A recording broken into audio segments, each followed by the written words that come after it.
tell from the title of this video, we're going to try to answer the question, what is TOK in this video? And whenever I meet someone for the first time and I tell them that I'm a teacher, they of course ask me what do you teach? And at first they'll lead with economics and say I'm an economics teacher, and try to explain TOK. I also teach this kind of philosophy course, which isn't a very good thing. So this video is going to attempt to unpack what the phrase theory of knowledge means. So here we are on the TOK guide. This is the main guide for our class. August of 2020. You guys finish up. It will be May, June 2022. So I've highlighted some parts of this guide. It's 58 pages long, and we're certainly not going to read the whole thing in the span of this video. So here we are on page 12 of the file itself. We're looking at the page numbers at the bottom. We're on page 6. So it says here, the main focus of TOK is not on students acquiring new knowledge, but on helping students reflect on and put into perspective what they already know. So this is a bit difficult for students to understand sometimes. TOK is not a subject. It doesn't have one defined area that it studies, and there is not a prescribed curriculum. Okay? So the best way that I can say it is that TOK is a critical thinking course. And the focus is getting students to think about what they already know. Now, will students acquire new knowledge along the way? Absolutely. But that's rarely the goal. We're more focused on this part, helping students reflect on perspective. The TOK underpins and helps to unite the subjects that students encounter in the rest of their study. So I think that's a really powerful sentence. It unites and underpins the subjects. So please scroll up here, and we look at the curriculum model for the diploma program. With approaches to teaching and approaches to learning at the center, after the learner profile. But the three pieces of the DP core are theory of knowledge, which is its own standalone class, extended essay, which I'm sure we've heard a little bit about, and then creativity, activity, and service. This is sort of like the experiential learning part of the diploma program.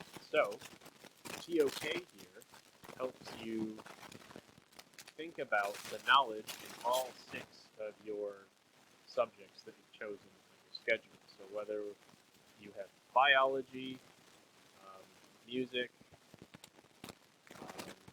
and we'll say economics, right? There is TOK in every single one of those subjects, and you might start to be able to make connections across those different subject areas. So what's going on in group 4 might have a lot of overlap with what's going on in group 3, individuals in society. Okay, so TOK can help you in each of one of your classes. TOK engages students in explicit reflection on how knowledge is arrived at in different disciplines and areas of knowledge. Those are kind of what we looked at up here. So, history, arts, human sciences, natural sciences, and mathematics. And what these areas have in common and the differences between them. So TOK is going to help you develop a framework that you can think about the subjects, the DP subjects that you're taking. The TOK is not a subject itself. It's a critical thinking course. Okay, scrolling down here. In terms of its potential to help us think more subtly, to be more aware of our assumptions, or to overcome prejudice and promote intercultural understanding. So TOK is really important to sort of the goal of what an IB education is all about. Right? So actually the first unit we're going to learn in TOK involves knowledge more for parties, be more aware of sometimes the assumptions that we have about the world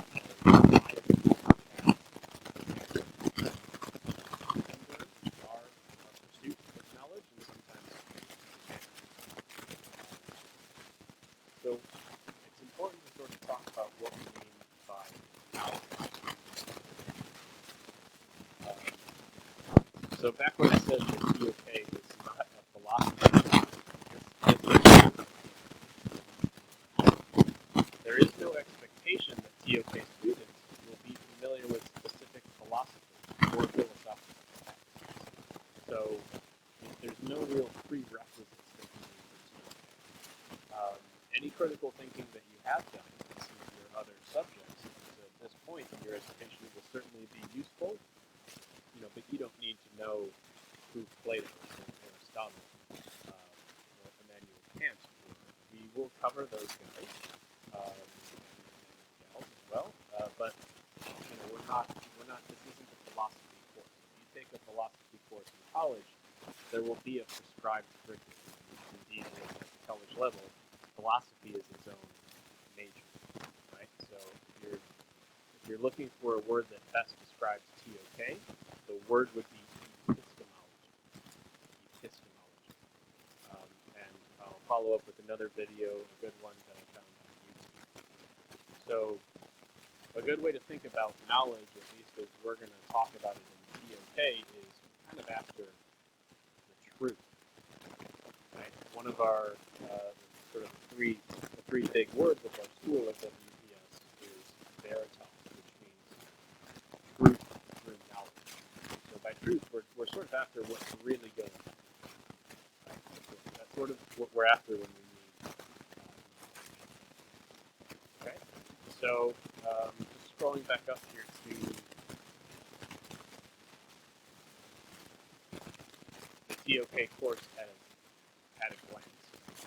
A lot of this course is about responding to what's called knowledge questions. We're not going to get into a lot of what those are, at least at the beginning of this course. But it's sort of knowledge questions. They sort of help you think critically about the things you know or the things that you are learning.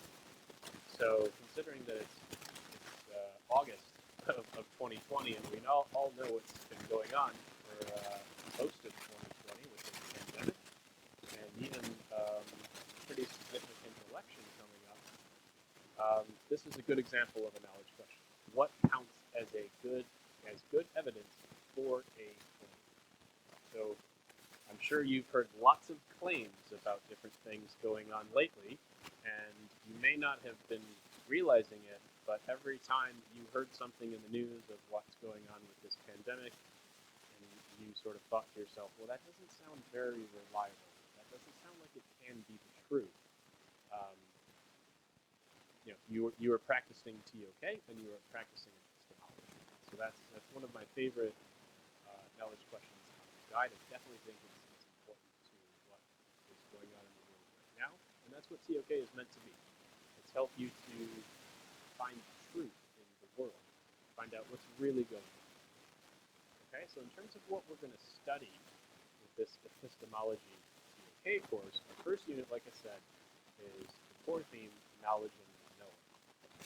So it says, this theme encourages students to reflect on themselves as knowers and thinkers, and to consider the different communities of knowers to which we belong.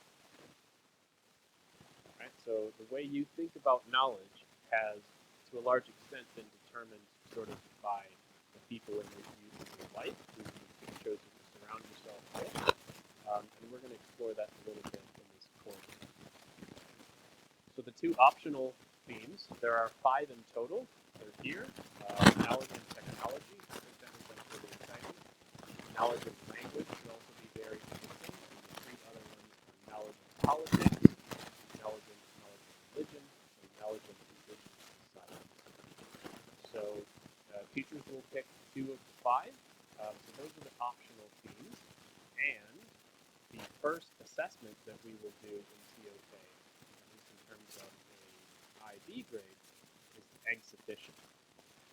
So we're going to talk about this in a later video, but basically in the egg-sufficient, you're going to pick real-world objects, and you're going to try to connect them to what you do. Okay? But most of what we're going to talk about this year is going to be in our different areas of knowledge. And 5 areas of knowledge are highlighted here. There's history. Notice that's different than the human sciences. You could take some combination of history and another human science in your group 3, but in TOK we're going to talk about them as 2 sort of separate areas of knowledge.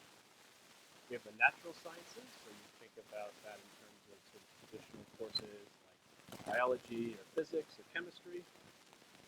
Then we have mathematics and the arts. So we will cover all 5 of these areas of knowledge, and that will be reflected in your essay. Don't be overwhelmed by the word count here. It is a 1,600 word essay, but we will be working on it over several months, and we will really tackle that when you are a senior in grade 12. In fact, you won't even know what title you're meant to be responding to until September of your senior year. Okay? So when we're thinking about TOK, what we're really asking ourselves is the question, how do we know? You think you know something, how do you know that? And, or if you're part of a community and you're in a community that thinks reasonably the same, you might want to ask yourself the question, how do we know that? Or if you're talking to someone who's making a claim, you might ask them, how do you know that? And that's a good place to start for TOK, because then we get into some questions about, well, how do claims get supported? What makes for good evidence? Okay, so to wrap it up here and put it simply, TOK is a critical thinking course. It is not a subject. There is not a prescribed curriculum. And we're going to explore this how do you know question, or how do we know, through 2 optional themes, but mostly through the 5 different areas of knowledge: history, human sciences, natural science, mathematics, and arts. Okay, so TOK is not a subject because you can use TOK in every subject that you are studying, and I really like when we cover mathematics in TOK, because what students tend to think most often is that mathematical knowledge is certain, and there's not much room for discussion or debate. And then when we get into it, we find that actually that's not the case so much. Okay, so that's TOK, and I'll follow up in some further videos about what is going on in these optional themes, the area of knowledge, and the ways that you will be assessed. All right, thank you guys.